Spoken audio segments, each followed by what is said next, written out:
vamos a ir a un diálogo contigo, con dos personas. Invitamos a que suba Montse Jiménez. Ella es licenciada en Filología Anglo-Germànica, és directora pedagògica en Badruna Prats de la carrera de Palafrugell, docente y formadora del profesorado, asesora pedagógica en procesos de liderazgo y transformación educativa, digitalización, metodologías activas en la aula y tecnología educativa.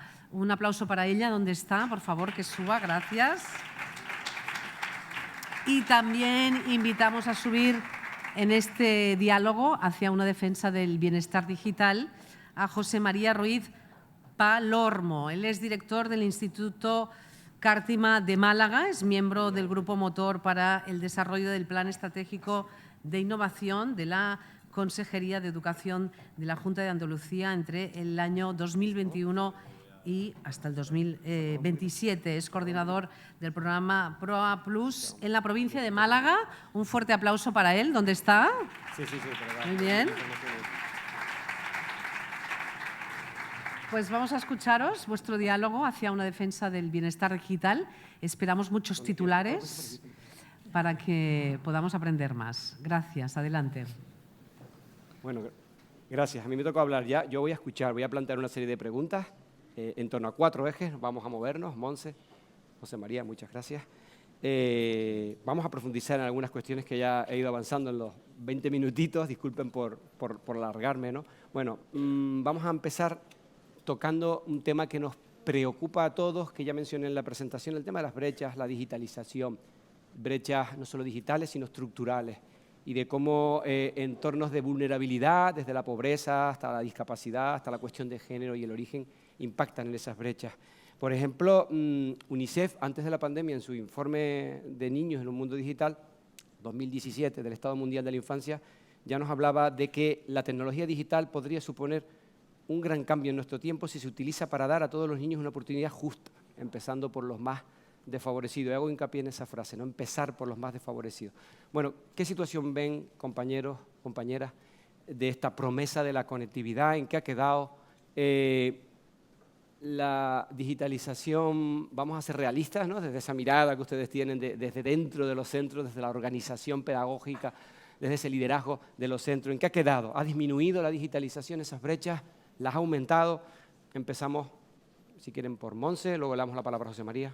Sí, buen día a todas y a todos. Buenos días.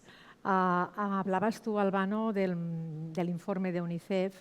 El informe de UNICEF lo que pone de manifiesto es de dar una oportunidad justa. Entonces, el primer término es el término de justicia, empezando por los que están en situación de vulnerabilidad de recursos. Y a mí me gustaría tomar el término de recursos con el sentido amplio, porque muchas veces asociamos recursos a recursos económicos, recursos materiales, y cuando hablamos de digitalización tenemos que tener en cuenta recursos sociales, recursos culturales, recursos educativos, también las redes de apoyo con las que cuentan nuestros jóvenes, nuestros niños y niñas, porque son estos recursos los que pueden ensanchar todavía más estas brechas de las que hablábamos. Sabemos que a los niños y adolescentes menores de 18 años suponen 1 de cada 3 usuarios de Internet. 1 de cada 3 usuarios de Internet están en nuestras aulas. Sabemos también que tenemos mapas distorsionados y son estos mapas distorsionados los que yo pienso que tenemos que trabajar también en las aulas. O sea, hay un mapa del mundo sobre el Producto Interior Bruto, hay un mapa del mundo de las emisiones de dióxido de carbono, pero hay también un mapa del acceso de Internet y sabemos que el porcentaje de jóvenes en África que están conectados es directamente proporcional al porcentaje de jóvenes en Europa que lo están. Pero una vez superada la barrera de la conectividad, a mí lo que me sigue preocupando son los otros recursos, ¿no? Porque incluso con los niños y niñas que pueden estar conectados, lo que puede perfilar la diferencia es el nivel de educación en el uso del dispositivo y la capacitación en aspectos como la alfabetización mediática e informacional, ¿no?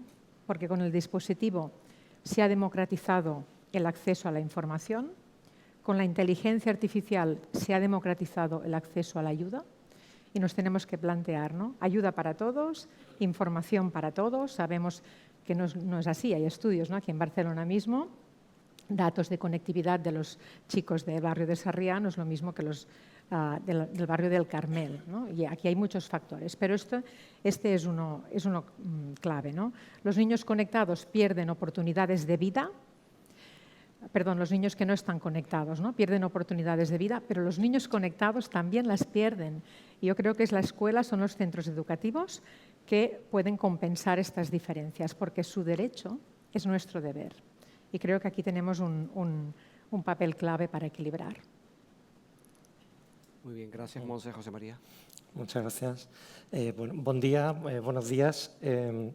Empezando por la pregunta que nos plantea sobre dónde ha quedado la promesa de la apuesta digital, yo empiezo pensando desde una perspectiva amplia y me acuerdo de la pandemia, ¿no? La pandemia tuvo mucho de una especie de test de diagnóstico del desempeño digital de los centros educativos. Fue como una prueba que nos situó un poco en la realidad de dónde está quedando esa promesa, ¿no? Y ahí vimos toda una diversidad de respuestas que nos mostró que hay mucho margen de mejora todavía en una serie de aspectos, pues en términos de infraestructuras, de comunicaciones, de dotaciones, en términos de formación del profesorado, en cuanto a nuestra capacidad para contextualizar las propuestas pedagógicas. Es decir, vemos que realmente hay mucho camino por delante. Pero al mismo tiempo, en mi opinión, hubo una idea que yo creo que nadie se atreve a cuestionar ya, y es que la escuela no puede dar la espalda a la tecnología y, por supuesto, tampoco a la inteligencia artificial. Es decir, no tiene ningún sentido convertir los centros educativos en islas en las que, de una manera completamente ajena al mundo real, de repente está prohibida el uso de la tecnología en general, ¿no? No voy a precisar. Y yendo ya a nuestro contexto concreto, como nos pedías que habláramos un poco de nuestro entorno, nosotros en el IES Cartima empezamos en 2014, el centro se creó en 2014, y empezamos apostando por un modelo 1:1 en el que cada estudiante tiene su dispositivo, tenga la procedencia que tenga. La mayoría de las familias compran el dispositivo, el centro no tiene recursos para proporcionárselos a todos, pero sí garantizamos que todos tienen un dispositivo, porque aquellos que no pueden adquirirlo lo reciben del centro, firman un contrato, en fin, lo tenemos bien protocolizado.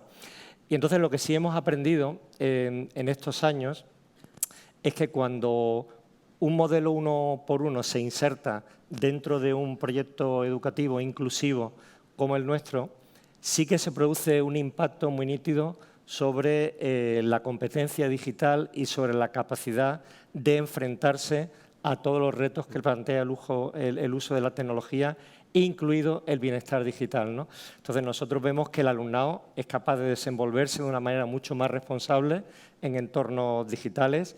Vemos que tienen mucha más capacidad que cuando llegaron al centro.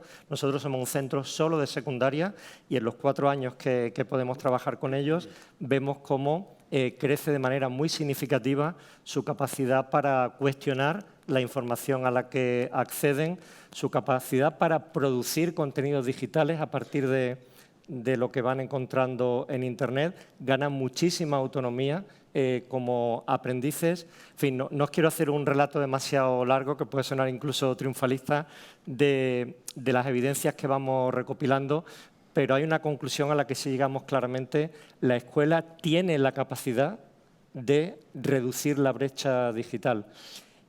Y tiene esa capacidad no solo dentro del entorno escolar. Nosotros vemos como en familias especialmente vulnerables nuestro alumnado se convierte en un recurso en el entorno familiar, porque sus destrezas digitales permiten a esa familia enfrentarse a procedimientos que cada vez son más habituales a la hora de hacer cualquier gestión, que ya no solo en la época de la pandemia. Actualmente hay muchas situaciones cotidianas que están completamente mediatizadas por una herramienta digital, por la conectividad. Nosotros vemos como nuestro alumnado asume un liderazgo en su entorno familiar y permite resolver situaciones que de otra manera probablemente crearían una situación de exclusión muy clara en estas familias vulnerables, ¿no?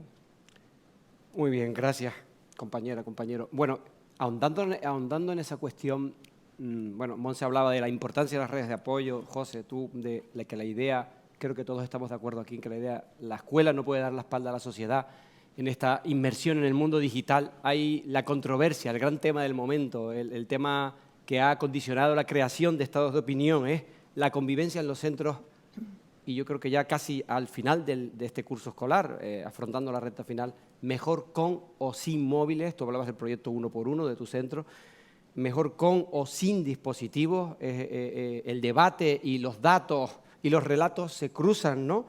Hay cuestiones que están vinculadas a una participación segura en el mundo digital que no se están tocando.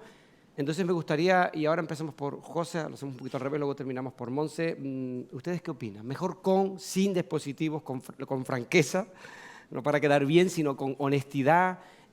¿A partir de qué edad? ¿Cómo podemos favorecernos de esta estrategia digital respetuosa con los derechos de la infancia, el bienestar?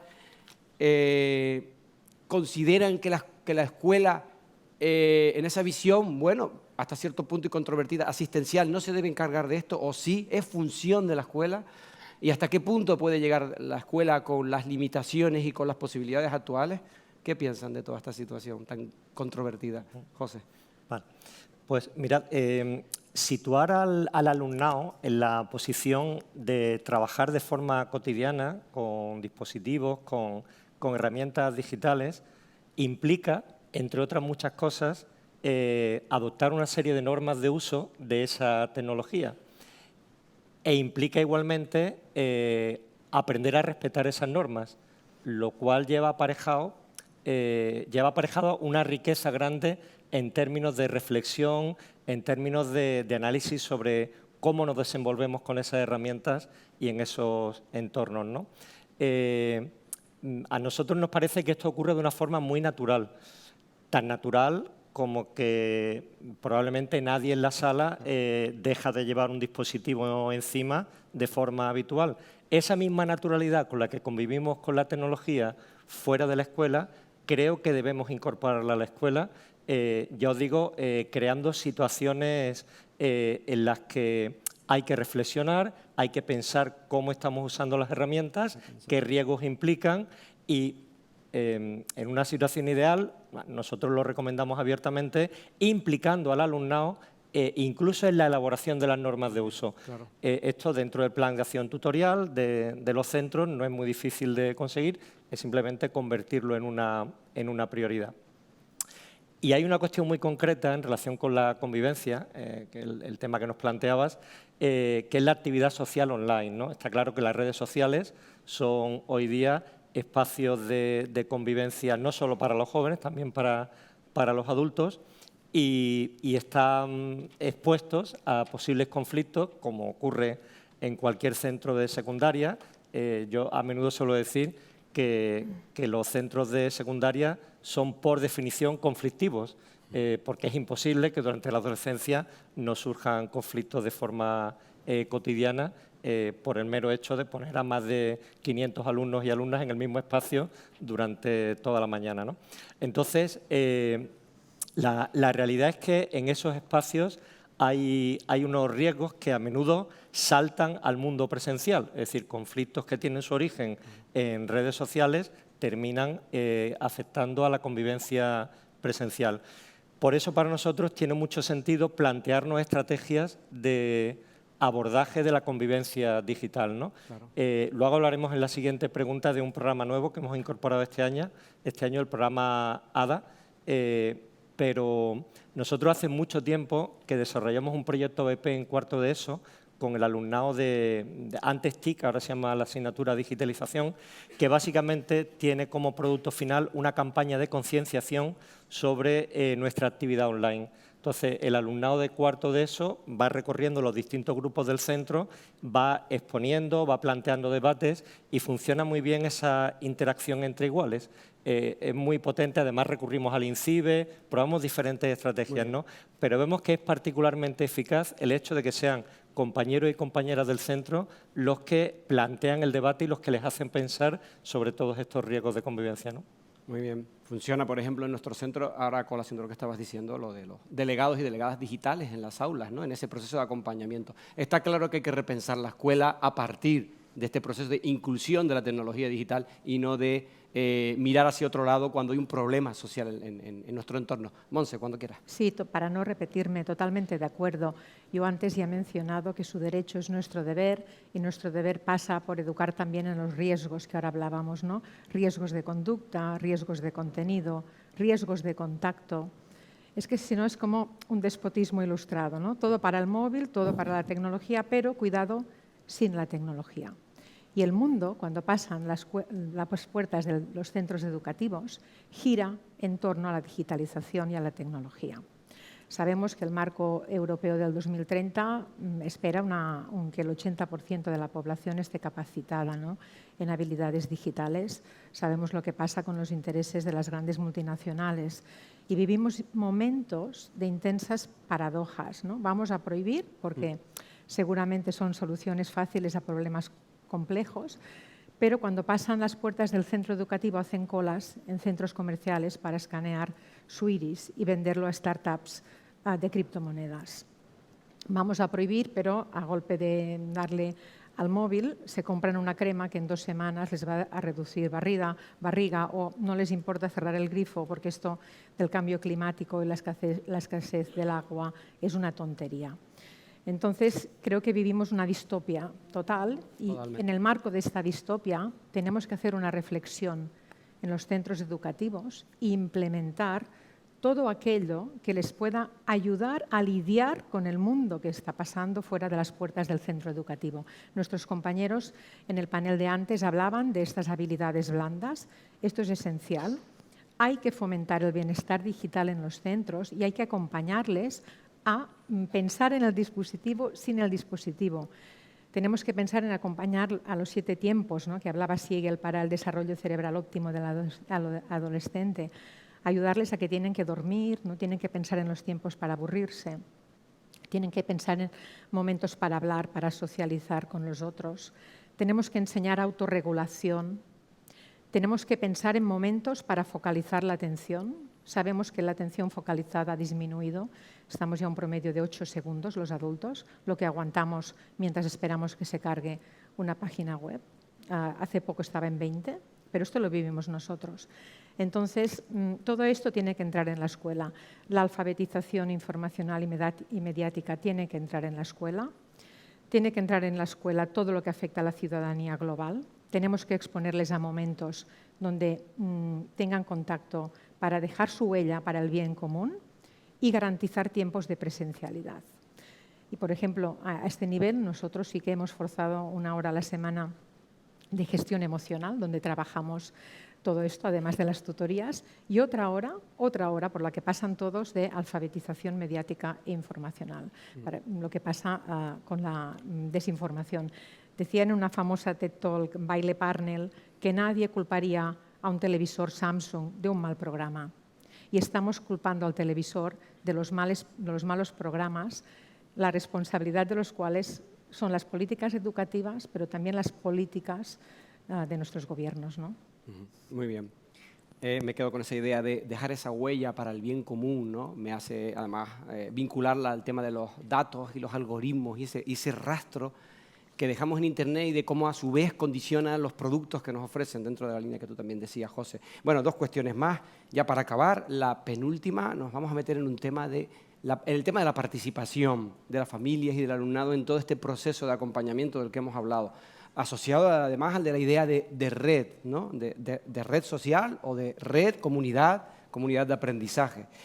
Las leyes educativas cada vez más intentan fomentar lo que es ese concepto de escuelas democráticas, de comunidades de aprendizaje, de participación de la familia y del alumnado en su empoderamiento y de concienciación sobre esa educación coparticipada también en lo digital, no solamente en lo científico o en lo humanístico, que recordemos no hay una frontera que separe lo humanístico, lo científico y lo digital, sino que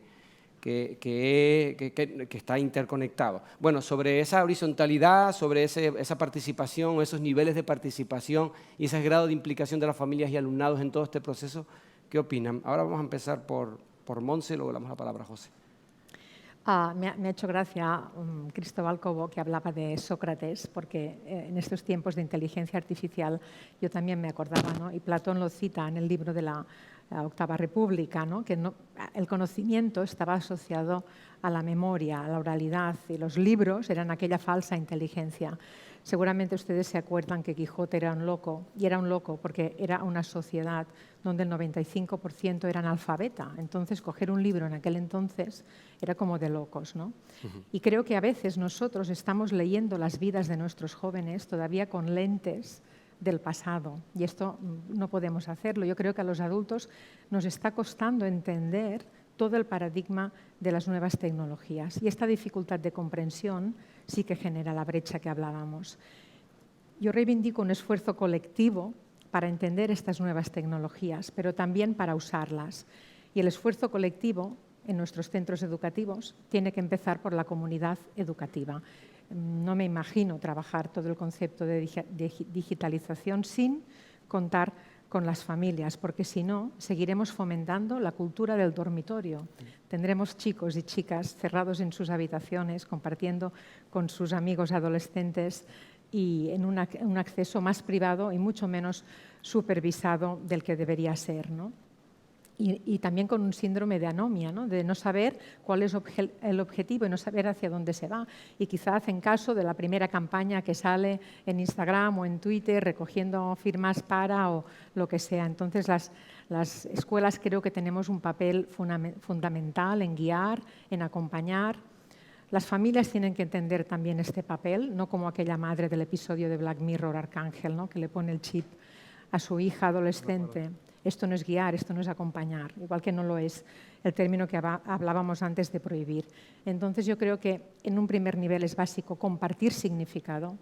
¿Por qué en la escuela estamos apostando por estas políticas de digitalización con nuestros alumnos? Y luego consensuar, ¿no? En qué momentos sí, en qué no, cómo nos pueden acompañar, cómo nos pueden ayudar, ¿no? Porque si no, es lo que decíamos, ¿no? Y tenemos que pensar que nuestros jóvenes necesitan referentes digitales de todos modos, ¿no?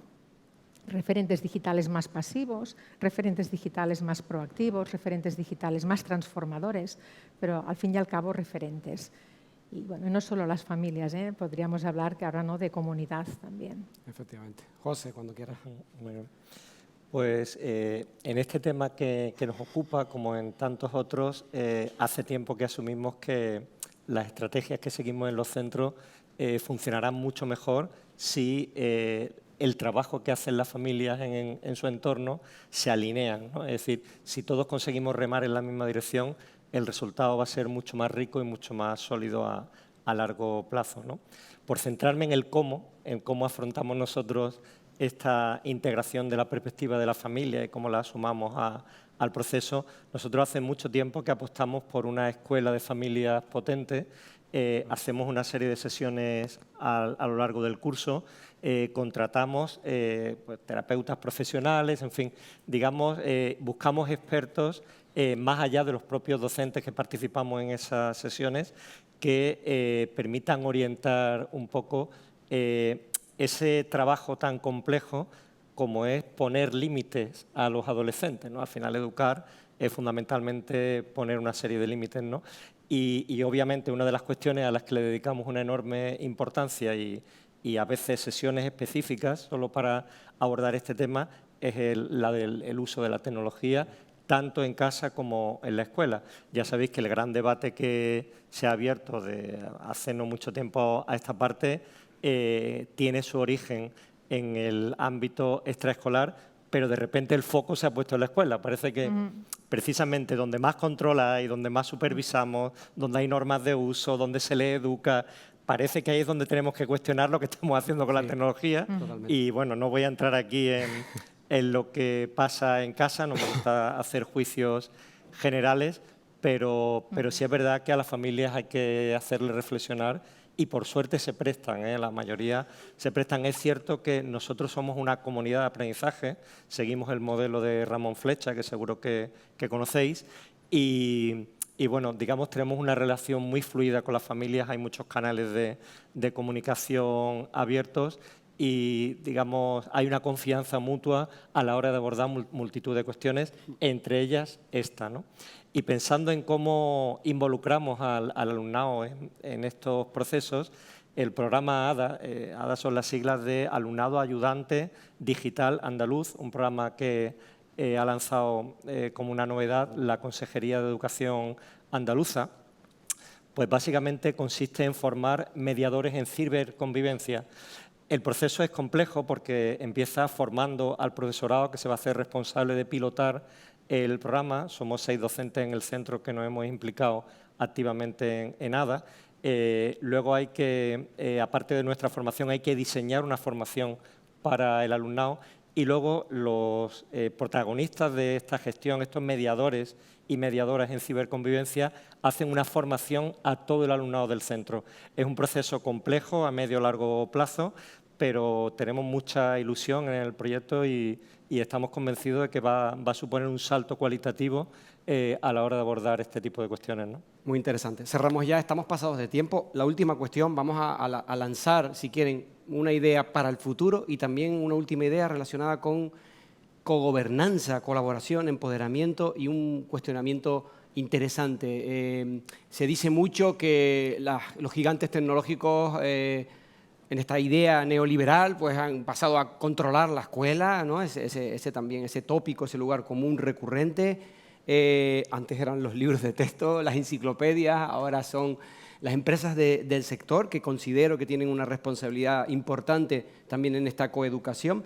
¿Qué piensan? ¿En qué situación estamos y qué mirada hacia el futuro podemos lanzar sobre este asunto de el empoderamiento, la gobernanza, la colaboración? Si hay este negocio educativo, ¿hasta qué punto el feedback con las empresas del sector puede beneficiar a la escuela y a su vez tenemos también que instruir a las empresas, ¿no? A las tecnológicas, en que se le debe dar prioridad de una vez por todas a los derechos de la infancia para que se sientan protegidos cuando acceden a las redes sociales o cuando acceden a un dispositivo? Y ya con esto acabamos, le damos la palabra para empezar a José y acabamos con Monse. Muy rápidamente, mirad, no es ningún secreto que para las grandes corporaciones, que son las que están detrás de la mayoría de las plataformas en las que se producen estas interacciones de las que estamos hablando, pues para esas corporaciones nuestros derechos, incluso nuestra salud, no son ninguna prioridad. Todos hemos leído entrevistas con Frances Haugen, la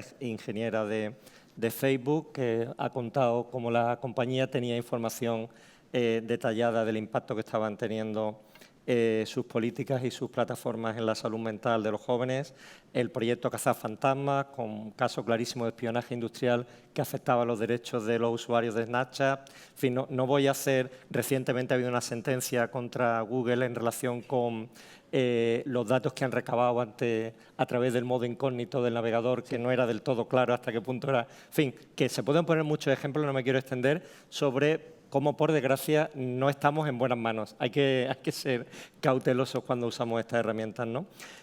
Como conclusión rápida, yo creo que a pesar de todo esto, a pesar de que los riesgos son evidentes, la escuela ha demostrado que es capaz de apropiarse de estas herramientas, de estos entornos, de darle un giro y de conseguir dotar de un sentido pedagógico su uso, ¿no? Y voy a poner un ejemplo muy concreto, porque como te dije, yo creo que desde nuestra posición de directores y directoras es bueno hablar del cómo, ¿no?